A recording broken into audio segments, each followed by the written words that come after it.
I believe it's a special moment in time. At sunrise, an historic pledge to protect a significant swath of BC wilderness. We have a sacred duty to do our utmost to protect the land, to nurture the land.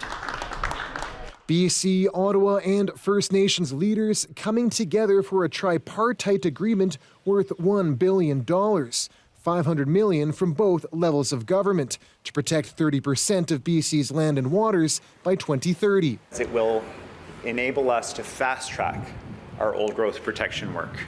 It will enable us to protect habitat for species that are at risk.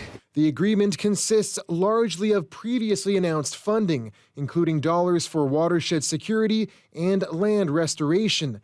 That money will now be made accessible to Indigenous-led conservation efforts. Why are we here?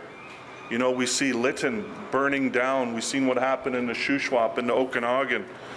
We've seen Samathatsa, which is Sumas Lake, return to the Fraser Valley and the Stalo lands.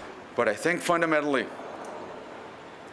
we need to be a part of the decision-making process.